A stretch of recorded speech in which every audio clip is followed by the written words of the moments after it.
Hello, children. Shubha teacher here. I hope you all are safe and fine at your home. From today, we are resuming our classes. So let's move on and relate today's topic with the previous learning. By now, you have learnt about flower, the reproductive part of a plant, which undergoes pollination and fertilization to produce seed inside a fruit. So, after pollination fertilization, we move on to the next chapter, that is seed, its structure and function. Before we go into the detailed study of seed, let's know about the three terms fruit, seed, and grain. Fruit is the enlarged, ripened ovary. Now, if you remember, we have already learnt about the fate of floral parts after fertilization process. So, in that says that the entire ovary after fertilization gets matured and turns into fruit. The seed inside the ovule inside the ovary turns into seed. So, seed is the ripened ovule, and grain is the fruit in which fruit wall and seed coat are fused together to form a protective covering. Now, fruit wall is the wall of the ovary.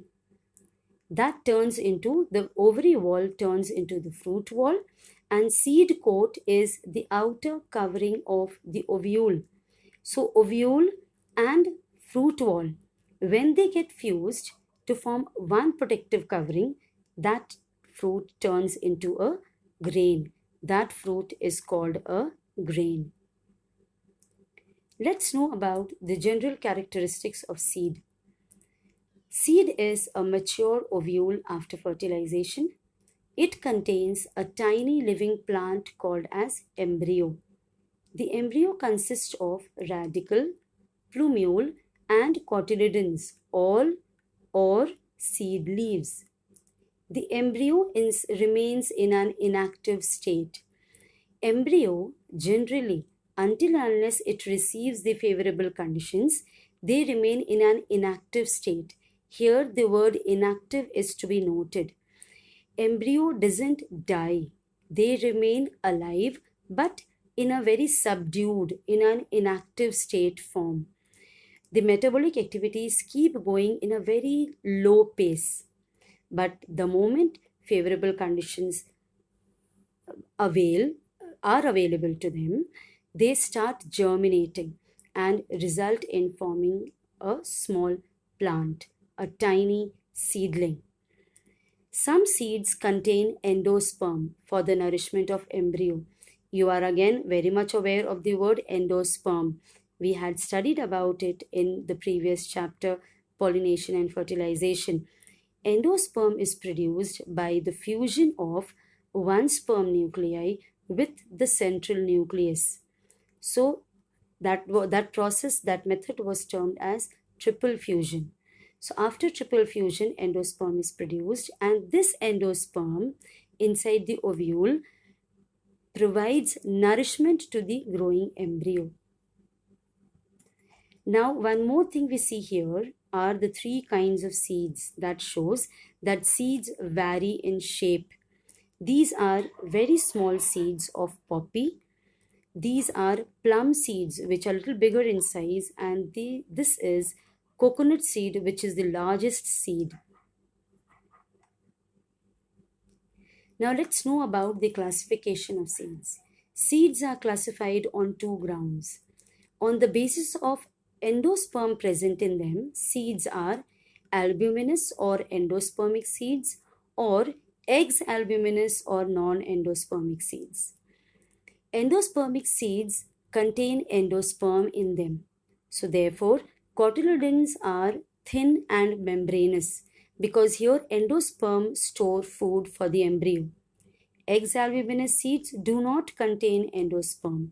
So in them, cotyledons are thick and fleshy with stored food. In these seeds, it is the cotyledon which supply nutrition or nourishment to the growing embryo. Here are the examples of albuminous and ex-albuminous seeds: millet, and custard apple seeds are the examples of albuminous seeds. Exalbuminous seeds are of Vallisneria. Vallisneria, if you remember, it's an aquatic plant, a hydrophilous plant we had discussed in the previous chapter. And gram and pea seeds are also exalbuminous. It means they do not contain endosperm. They have cotyledons rich with stored food in them. The next type of seeds are based on the number of cotyledons present in them. In case a seed contains only one cotyledon, it is called as monocotyledonous seeds. Mono means one. Examples of monocotyledonous seeds are maize and grass seeds. Now, if you take one maize grain in your hand and try to open it, it will not be opened into two equal parts. So that shows that it contains only one cotyledon. Dicotyledonous seeds are the ones which contain two cotyledon in them. Examples are gram and pea seeds. These seeds, when you take in hand, the soaked seeds when you take in hand and remove the seed coat, you can get two cotyledons straight away clearly opening.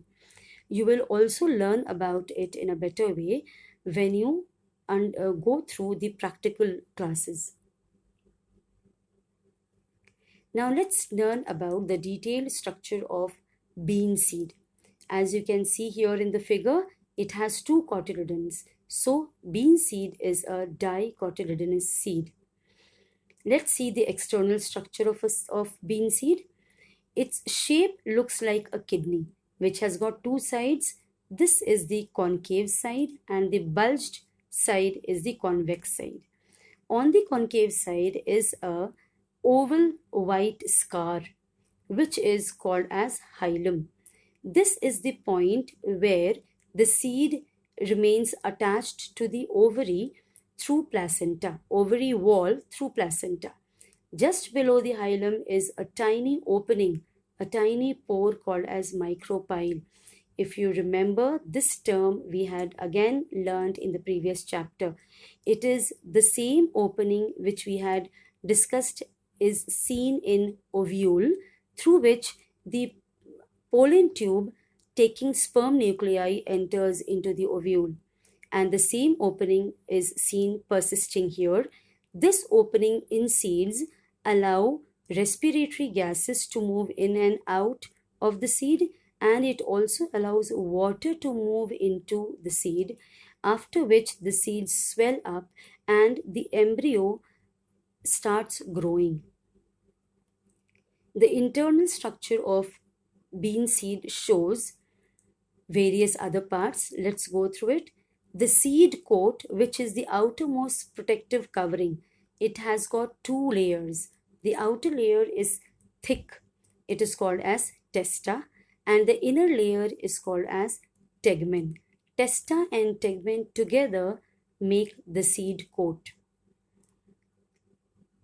Inner to it are the two white inner lining which you see, the two white round structure. When you naturally see it and try to remove the seed coat, you will see white structures called as cotyledons. There are two cotyledons present in them, and this middle portion which you see here is the embryo. Embryo, in the previous slide we had discussed, embryo consists of plumule, radicle.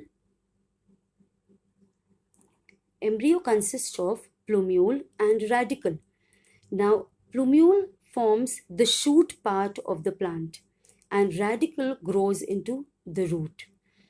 Another thing to be noted here is this point where the two cotyledons are attached and the embryo is also attached. This is the point of attachment of the embryo with the seed. Now, from this point till the plumule, the portion of the embryonic axis, this entirely is called as embryonic axis. The portion of the embryonic axis from this point of attachment of cotyledon to plumule is called as epicotyl. And this portion, that is from the point of attachment of the cotyledons and radicle, This portion is called as hypocotyl. Alright, so with this we complete today's video. Let's do a quick recap.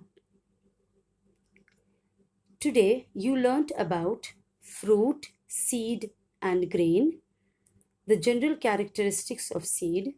You also came to know about the various kinds of seed depending upon endosperm present in them and the number of cotyledons present. And you also learnt about the detailed structure of bean seed. That's all for today, children. Thank you and stay safe.